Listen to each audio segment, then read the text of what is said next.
Drugs, alcohol, and pills. What really happened to America's sitcom kids? I really hit bottom. From Growing Pains to Everybody Loves Raymond, even the Partridge Family. See what was really going on behind the scenes of your favorite shows. I think he kind of blamed Hollywood for that. The breakdowns, blackouts, and breakthroughs. Coming up next.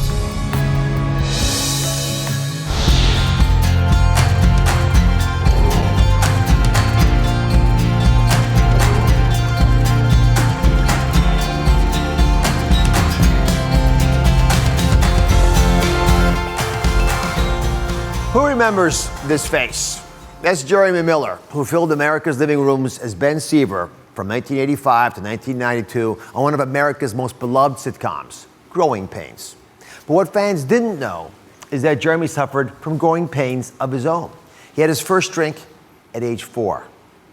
He had binged on alcohol by age 12. And by his mid-20s, he contemplated suicide. Jeremy Miller is here today, along with 3 other child stars, to reveal their struggles after the cameras stopped rolling. Today, from drugs to alcohol, what really happened to America's sitcom kids.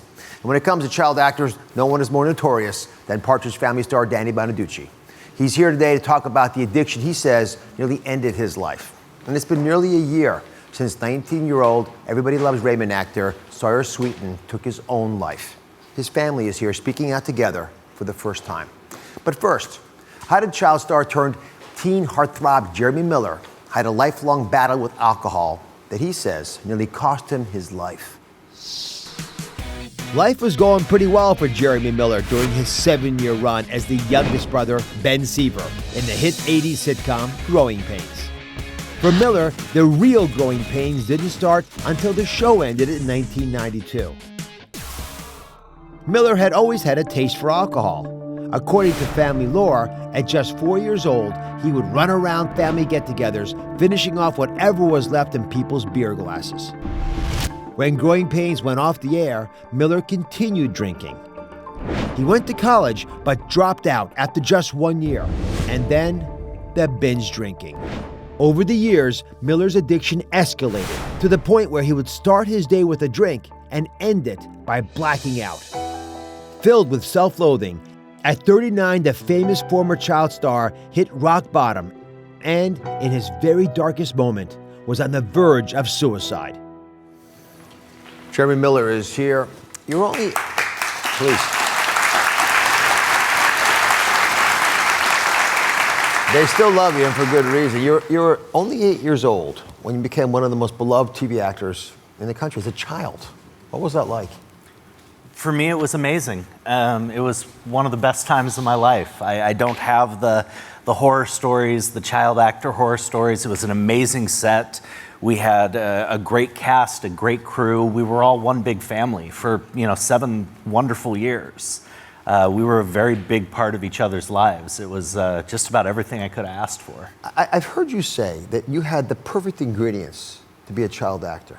How much of this problem that you ended up living through most of your life came from you being a child actor? Tracy Gold, who's one of your co-stars, has fairly voicefully said that it was because of her acting that she became an anorexic. Any role in your life? For me, I don't feel that played a big role. I really don't. The acting provided opportunities. So in that way, it's maybe connected. But my demons had a lot more to do with family issues and personal life like that I was trying to kind of run away from, as well as social anxiety disorder, which I found that the social lubricant aspects of the alcohol tended to make events and things like that where I was very overwhelmed much easier. So you come off the shows you mentioned, you're about 15, you think things are going to be okay. You go to college, then you sort of hit a roadblock. Yeah, it... you almost dropped off. Yeah, I went to USC, had a great time, but I went for drama, and the faculty treated me very differently. I didn't expect it, and it was a very discouraging time for me.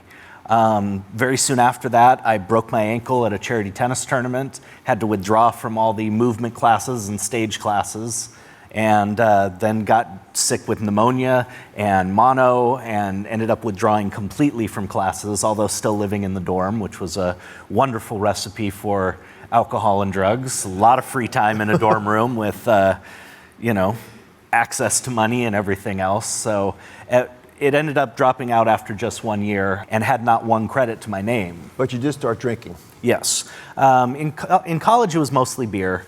I hadn't discovered the higher alcohol beers yet, so it didn't get out of control very much. Pot was a bigger part of my story, although never really addicted. It was more attractive to me in my college days. So when did addiction take over your life? Right around the time I was about 24, 25, I really started having problems with the addiction of alcohol. It had become more common for me to drink pretty much every day, although it was not an all-day thing, around 1920 area. But by 24, 25, we went to Montreal to do the first Growing Pains reunion film. And very European culture up there, and people kind of looked at you weird if you didn't order a drink with lunch. So I thought, hey, permission. All right, started ordering beers at lunch, and just kind of that became a regular thing. It started moving up, and probably around 26, 27 years old, I just woke up one day and I realized, first thing in the morning, I had to have a drink. With everything in my being, I needed a drink. And that set off a lot of red flags in my head. Not enough to actually do anything about it, but it was like, okay, this is a problem. We've reached a real issue here. So the one silver lining is you met your now fiancée, Joni. Yes. And right around then, you hit rock bottom. Within about 3 years of us being together, I really hit bottom. What happened? I had become a very unpleasant drunk. I was never violent, thankfully. I honestly don't know if I would have been able to forgive myself if I had actually abused her or my boys. But verbally, I was abusive. And by that time, the blackouts were pretty much every day. I really didn't remember what I did the day previous, almost every single day. And I woke up one morning, probably about, I knew it was bad, but right around 31, 32 area. And Joni's sitting on the edge of the bed again, pissed off again. And I had to ask that dreaded question that all blackout drinkers just are terrified of, is what did I do this time? And as I've said before, she could have told me that I killed someone in the car, that I had beaten the boys senseless. She could have told me absolutely anything in the world, and I wouldn't have known any different. And that was rock bottom for me. That was when I knew I had to get help. Had your father been a drinker? No, actually, my father and my mother were not drinkers. My mom was the occasional, she's the type that have half a daiquiri and be like, whoo, that's enough for me. My dad was a teetotaler and doesn't drink at all. But the rest of my family, aunts, uncles, grandparents, were functional alcoholics for the most part. And that's what I was raised around. And it was very normal to me. I was under the impression that as long as I got what I needed to get done, as long as I handled my responsibilities, the rest of it didn't matter. And that was part of what, at one point, it was almost kind of sick. I was almost proud of being an alcoholic. I had friends who would, kind of take me aside, getting worried about me. And they'd be, Jeremy, I think you might have a problem. You might be an alcoholic. And my general response was, might be. I'm a freaking professional. How sick is that? But that's where my mind was. And that was long before the rock bottom and long before I had started to realize what a problem there was. Well, it's a long road back. And when we come back, I want to talk about what it took. So Jeremy's been sober for 4 years. Up next, the extreme medical treatment he says helped save his life. We'll be right back. Next, hitting rock bottom, Jeremy needed to make a change. You'd have told me that we're going to chop off your arm and it's going to make you sober. I'd have let you do it. What he did to overcome his addiction to get sober, and the unique route he took to get there. Coming up next. He says you've been dieting all wrong. We show you how to fix it fast. All New Oz. That's coming up tomorrow.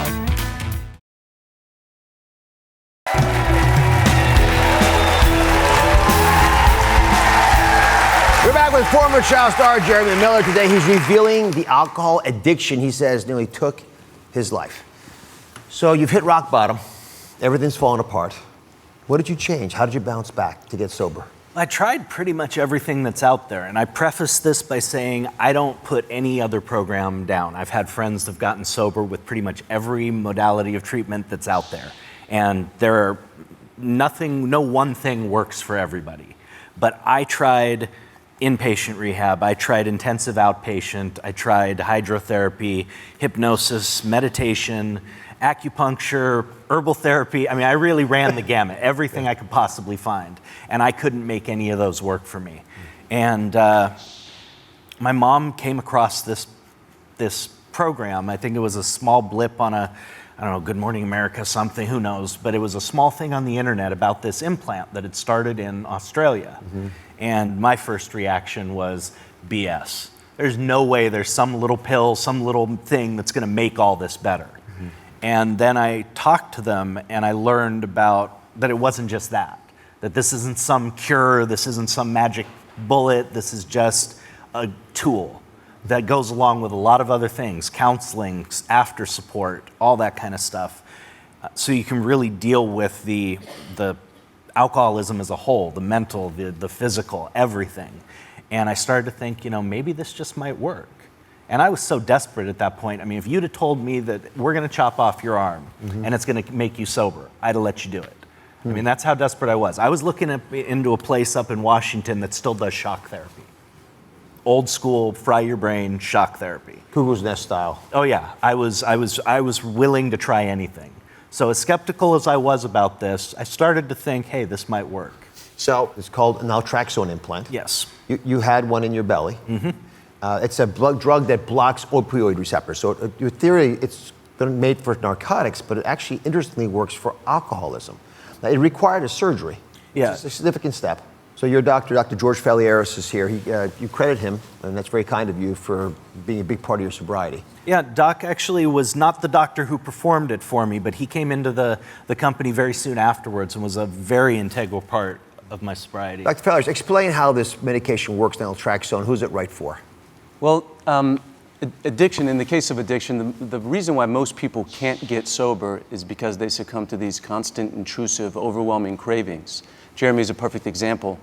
So naltrexone is very effective medication at blocking those opioid receptors in the brain, and the phenomenon of craving, which is the hallmark of addiction, is mediated by these endogenous opioids, endogenous endorphins, and these opioid receptors. So by blocking that, it effectively helps people focus on their recovery without having these constant intrusive cravings. So this is a typical one, I understand, and we haven't covered this on the show before, but you see this little pellet here, and they make the cut in your belly, and they insert this, I guess, partially cut syringe, and they push out, if I can do it gently, this little pellet, and you see how it comes out there, and that gets left behind inside the body. Can you all see that? So it's pretty small.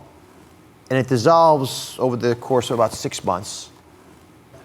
I guess that's the time that it takes for you to deal with the other issues without those cravings. Yes. So I pulled pictures of a brain scan made from someone who's an alcoholic. See how those vibrant colors are there? Those are the opioid receptors, those narcotic receptors, and that's what causes cravings. Now watch what happens to that same brain on naltrexone. You see the colors are all literally drained out, they're dulled. It's all gone. You're no longer going to be turning on this really cool feeling of happiness when you take a drink, if you're taking this product. Do you have any cravings at all now, Jeremy? No. Medically speaking, as it's been explained to me as well, that phenomenon of craving does not happen again until I put alcohol back in my body. Now, that doesn't mean there's not the occasional whimsical thought, but I have enough tools in my bag that when that pops up, I immediately know where that's going to lead. What in the heck are you thinking? I give myself the mental beat down after that because I'm not going down that road. Thanks for that. You've been in recovery for 4 years. Yes. You're actually a patient advocate, yes, which I want to applaud you for. Thank you. Because you know more about this than anybody else out there is going to be teaching because you lived it.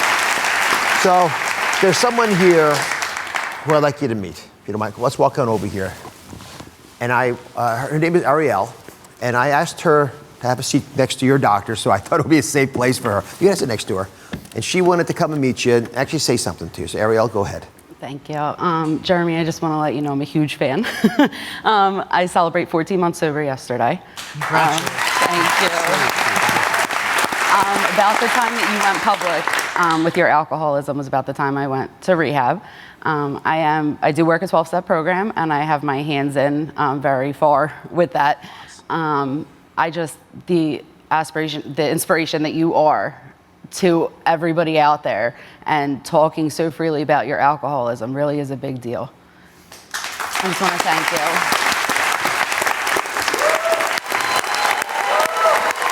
Jeremy's sticking around for the rest of the hour. When we come back, the Partridge Family's Danny Bonaduce is here. You won't want to miss it. You okay?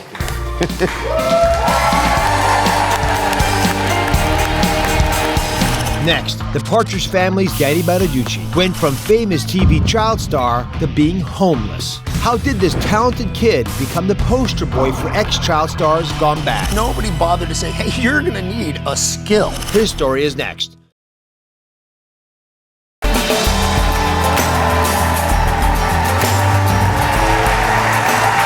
You remember this mischievous, freckled-faced redhead? Of course you do. It's Danny Bonaduce. After becoming famous as a member of TV's The Partridge Family, Danny Bonaduce became the poster boy for ex-child stars gone bad. I'm very proud to be a part of this family. It's nice to know you have people around you who care. From the beginning, Danny Bonaduce had a special spark, and America quickly came to love this spunky, freckle-faced boy in his role as Danny Partridge, kid bass player in the beloved 70s sitcom The Partridge Family. You wanted me to confess? Okay, I confess. I stole it from Phelps Drugstore. Congratulations, your trick worked.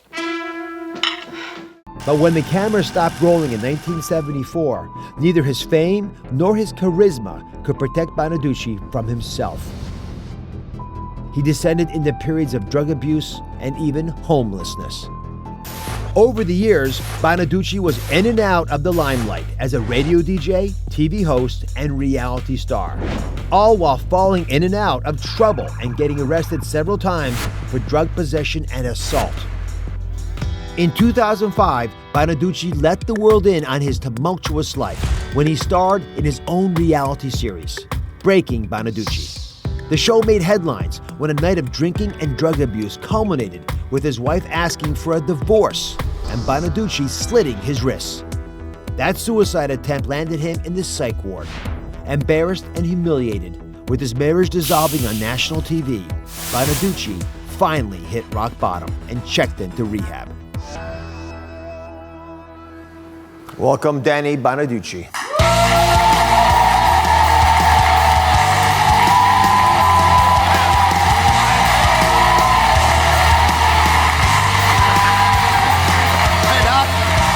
Thank you for being here. Oh, thanks for having me. I appreciate it. You know, Very exciting. What's exciting for me as well? Cool. I'm sitting there backstage looking at that picture, and I just yelled, hey, pay attention. In 20 years, you wake up broken in jail. Nothing different's going to happen. It's just going to happen. Wasn't obvious then, was it? No, it was not. It wasn't obvious. That kid has the world by the tail. That kid's got it going on. It gets rough after that. I heard you say once that being a childhood star, a TV star, that's great. Being a former child star, if I use your word correctly, that sucks. That's exactly what I said. Being a child star is awesome. I mean, I will tell you, and I don't know if everybody gauges success the same way I do, but I was a fat little kid, and I ended up taking 2 cheerleaders to the prom. That's success in my world. But try getting a date next year, and the year after that, and the year after that. So what does happen? You're this superstar TV actor, still a child. Mm-hmm.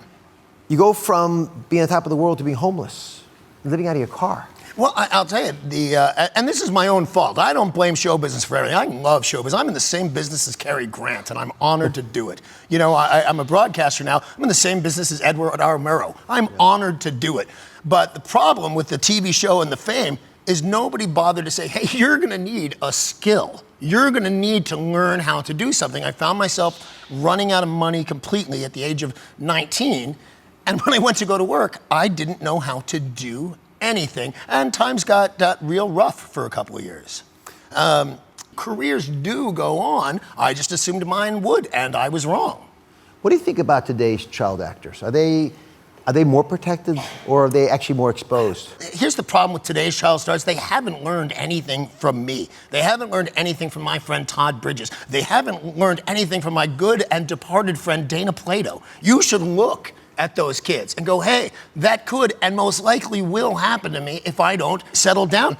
I will tell you, I think this, Dr. Oz, I think the fame is so overwhelming, and what it does, like I said, my friend Dana Plato, there's no reason she should have died. Yeah. She should have persisted. She should have gotten on a new sitcom or learned a skill and said, I've had enough TV. But you should have paid attention to the tale that was laid out before you.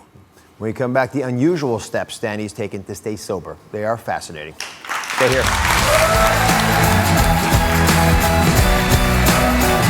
Next, Danny talks about what it took to finally get clean. And it wasn't rehab. It's the hot rehab to go to, and I had a drink on the way home. I didn't make it the whole afternoon. The surprising treatment he found that's keeping him sober. Next. He says you've been dieting all wrong. We show you how to fix it fast. All new Oz. That's coming up tomorrow. I'm so excited. Ba-da-da-da-do. It is 5:45. I'm Danny Bonaduce. This is KZOK. Good morning. Wow. We're back with Danny Bonaduce. Danny's wide awake at 5:45 in the morning. The former child star of the Partridge Family, now hosts a daily radio show in Seattle. He says it took him 25 years to get clean and sober, and several stints in rehab. Yeah. What was rehab like for you? Did it help? Oh, it was awesome. No, it didn't help at all, but it was a good time. No, I'm not kidding. I went with the most famous people you could ever imagine. I met more people in rehab, famous people, than I did at an awards dinner. Oh my goodness. So why didn't it help you? I don't know, because it was the big famous one you saw on TV. It was the hot rehab to go to. It was it was 40 grand for the 28 days. It's now 100 grand for a month to go there. And I don't know why it didn't help me, but it's in Malibu, and I had a drink at Duke's Beach Bar on the way home. I didn't make it the whole afternoon. And I'm not alone. And so I thought I was the weakest person in the whole world, but I did some research into it. Rehab, even the best of them, had, at least that year, 20 years ago, a 4% success rate. 4. That translates to a 96% failure. Imagine buying a $40,000 new car and it's only going to start 3 out of 10 times. You wouldn't buy that car. I don't think the rehab and AA, as much as I think they're a good idea, work on their own. And I just want to say this before I get a bunch of letters. If you think you need to go to rehab, you do. If you think you need to go to AA, you do. I met most of my friends in AA. I love those people. But I don't think it's enough. I think modern medicine is the answer.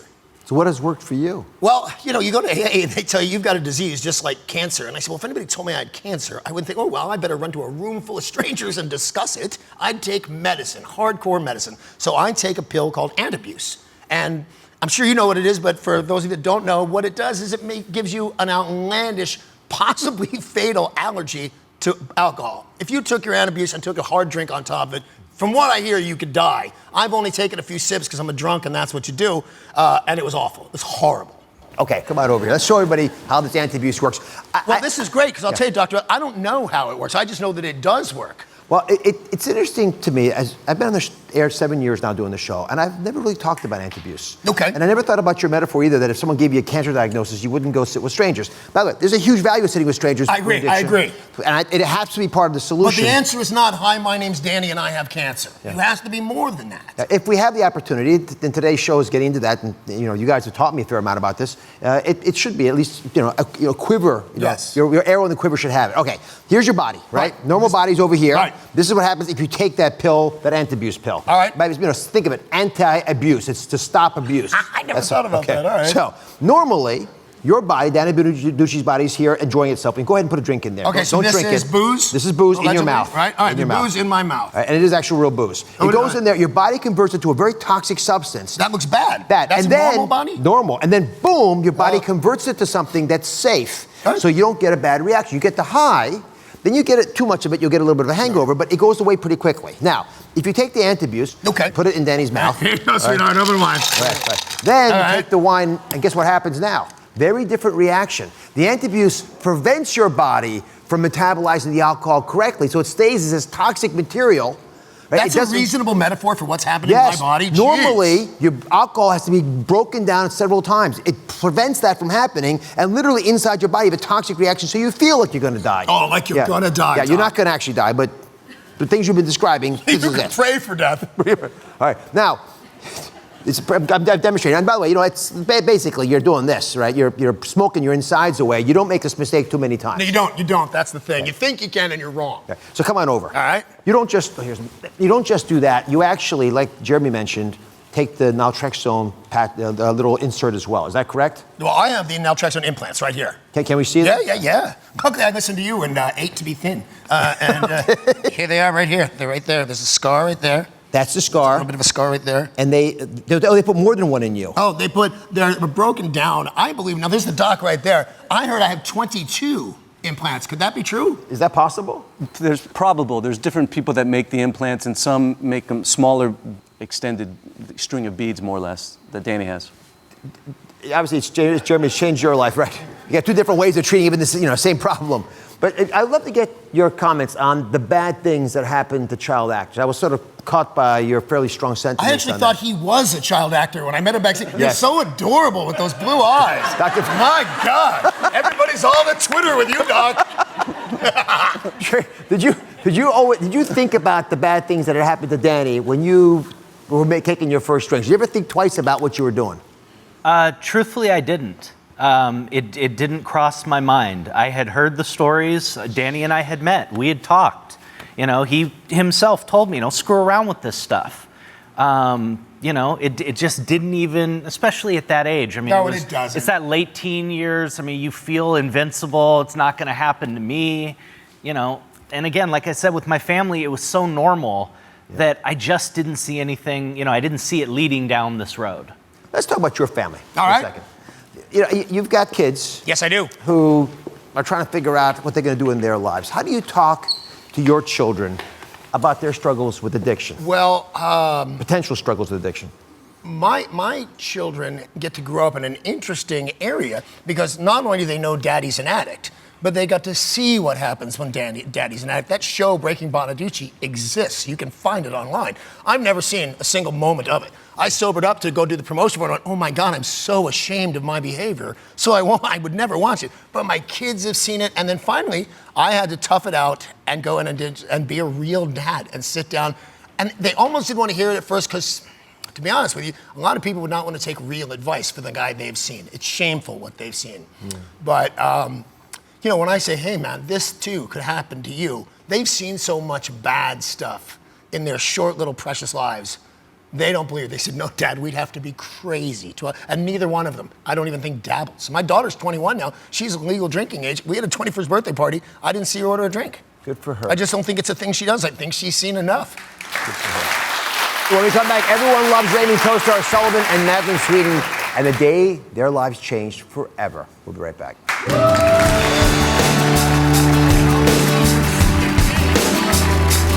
Next, the Sweetens grew up on the set of Everybody Loves Raymond. Happy childhood careers until the show came to an end. Back to the real world, Sullivan's twin brother Sawyer took his own life. Now, for the first time, his family speaks out. Next.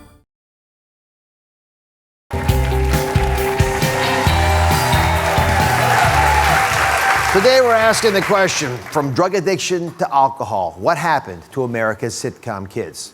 Less than 1 year ago, we were hit with headlines no one ever wants to see. When Everybody Loves Raymond child actor Sawyer Sweeten committed suicide at age 19. If you love the classic sitcom Everybody Loves Raymond, then you probably loved Sawyer Sweeten. He and his twin brother Sullivan, along with their real-life sister Madeline, played Raymond's adorable kids. Sawyer began his career at the ripe old age of 1, after he and Sullivan moved to California to join their sister on the show. The Sweeten kids were known for always remaining professional on set. No easy task in the grown-up world of TV production. After Everybody Loves Raymond ended its 9-year run in 2005, Sawyer Sweeten went back to the real-life world of growing up. 10 years passed, and then in April 2015, at the age of 19, without apparent warning, Sawyer Sweeten took his own life, shooting himself while visiting family in Texas. Today, nearly 1 year after his tragic death, Sawyer's mother, sister, and twin brother speak out for the first time on daytime television. Sawyer's mom, Elizabeth, and his siblings and co-stars, the identical twin Sullivan and older sister Madeline, are here. It's been almost a year. You guys doing okay? I think so. Better. Getting better. It's hard. I think it's hard to watch. It's hard for me to watch everybody else in pain. Yeah, thankfully we've been coping okay. We did a lot of things together after. We did holidays, really big. We just all stayed together, so that helped. The amount of people that came to the house once the news came out, you couldn't even walk through the first room. Yeah. So I'm sure so. we had a lot of support from a lot of people. Sullivan, your brother and you were identical twins. You spent 9 years together making the show. What was that like? It was a lot of, it was mostly just like a game. You know, I didn't really think that it was anything different. You know, it was just something that I did. You know. And Madeline, your mom says you actually loved being a star. You were the first one cast. You were the one that was making it all possible. What was so great about it? Well, it's like what you guys were talking about earlier. You know, I was just fun and energetic, and I liked to talk to people. So we just got to be on set with adults all day. It was so fun. Did Sawyer feel that way? I think Sawyer was a little more frustrated with being on TV later. Not during it, as we said, it was so much fun. Afterwards, he had a bit more of a cynical attitude towards it. Yeah. You know. Was it not fun, or you didn't enjoy having done it? No, we both definitely enjoyed being on the show. I think it was afterwards when we realized how much school we missed and how little we got to socialize with other kids, and just how much it affected me. Like, I still have trouble talking to people, you know, just on a regular day-to-day basis. So I think he kind of blamed Hollywood for that a little bit, but he definitely had a more cynical attitude. It's hard to adjust when every waking moment of your life has been pulled together in that same direction for all those years. Yeah. Elizabeth, Sullivan's identical twin to Sawyer. Yeah. You're a nurse. So you know that the genetics of this are somewhat concerning. Yes, I do. He gets very annoyed with me because I'm constantly saying, "Are you okay? Is your head okay? You know, will you make sure you tell me if it's not?" He promises me he will. So. Would you ask Sawyer that question? I did ask Sawyer that question. Yes. Unfortunately, he did. I think at the point when we finally realized something was wrong, he didn't understand what was going on.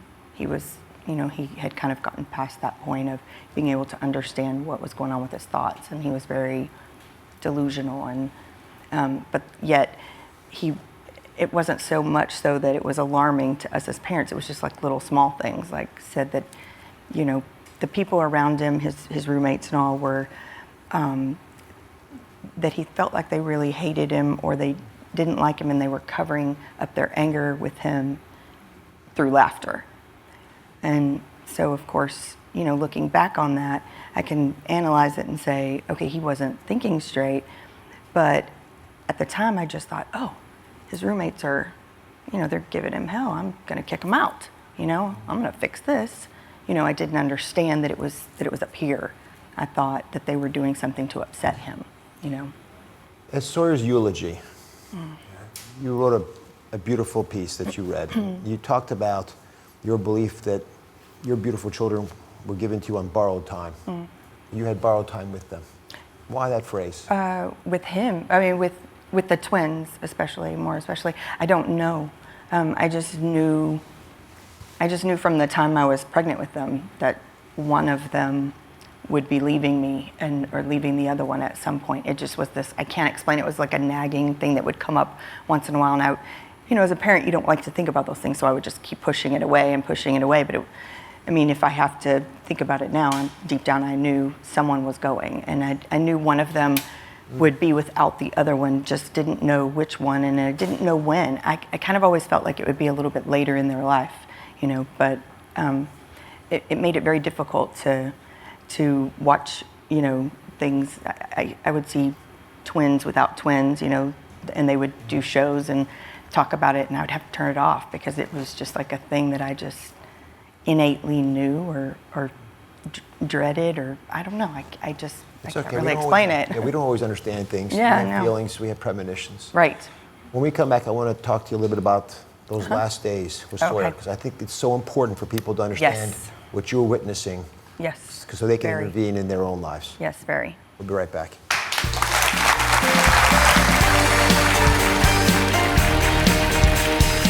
Coming up next, did growing up on TV contribute to Sawyer's suicide? Sawyer's mom and twin brother weigh in and share what happened in the days leading up to his death. It's so terrifying. You know, I never would have imagined facing this. Coming up next. He says you've been dieting all wrong. We show you how to fix it fast. All new Oz. That's coming up tomorrow.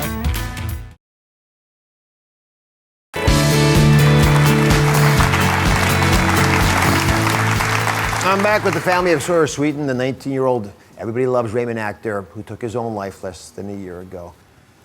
So if you can go back and decide whether you'd be on the show or not be on the show, what would you decide? You know, that's kind of a hard question for me because I'm still trying to figure out how much of what happened was because of how we grew up and how much was because of what happened afterwards. Mom, do you have thoughts on this? On letting them be a part of the show? I don't really think, I personally don't believe that's what happened to Sawyer, so I don't believe it really played a role. What happened to Sawyer? I think Sawyer probably had an underlying mental health disorder of some sort that we just didn't, that what didn't present in the typical clinical ways. And, Sawyer was I always thought he was just a little quirky. Occasionally he would seem like he may have, looking back, he may have presented with some very mild signs of bipolar or something that I just didn't really understand or didn't really see because they weren't what you read and what you're taught in nursing school. And even with suicide, they're going to give away all their belongings and all those things and say their goodbyes. No, that it doesn't always happen that way. And so of course you need to be aware that it can happen, and it can happen a lot faster than you think. Sullivan, your parents described you guys as peas in a pod. You'd finish each other's sentences, as many identical twins are, very close to each other. What's it like being without your brother? It's definitely hard. I think the most obvious thing I can say is that I lost a piece of myself.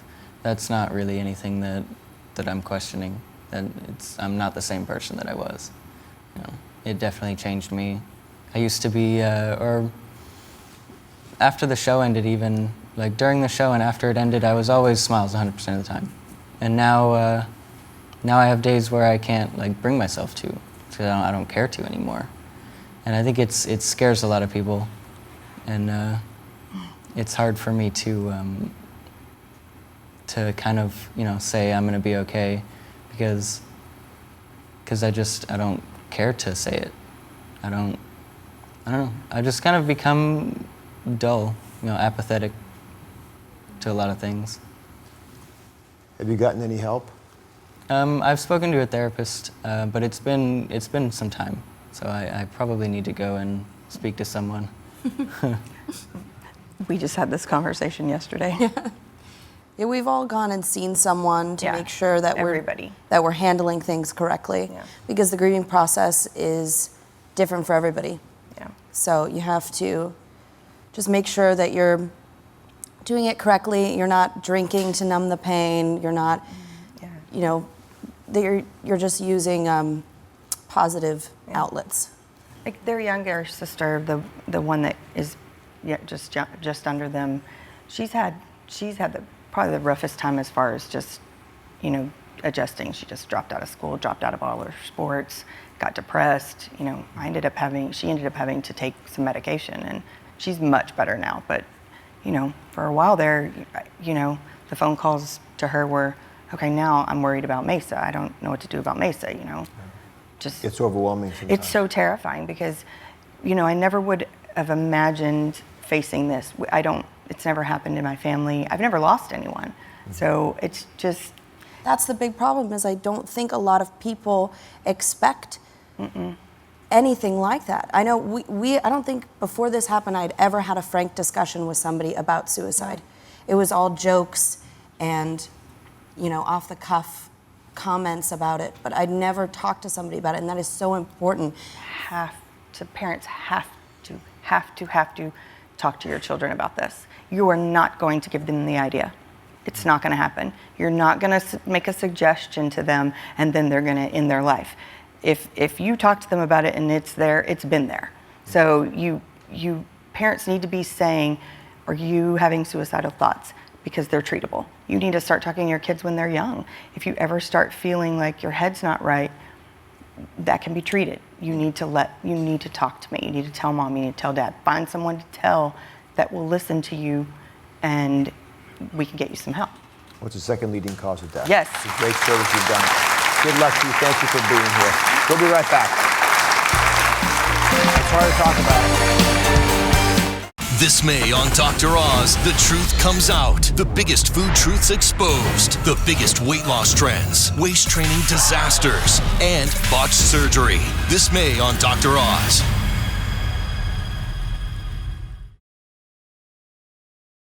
You just heard stories from some of your favorite child stars about how they've battled drug abuse, depression, even thoughts of suicide. But child stars aren't the only kids at risk for extreme psychological distress. I recently sat down with Brian Gibb. He's the Director of Public Education at the National Council for Behavioral Health. He's a national trainer for mental health first aid. It's a course that I had the privilege of taking with him. I asked him for the signs all parents should watch out for in their own children. Take a look.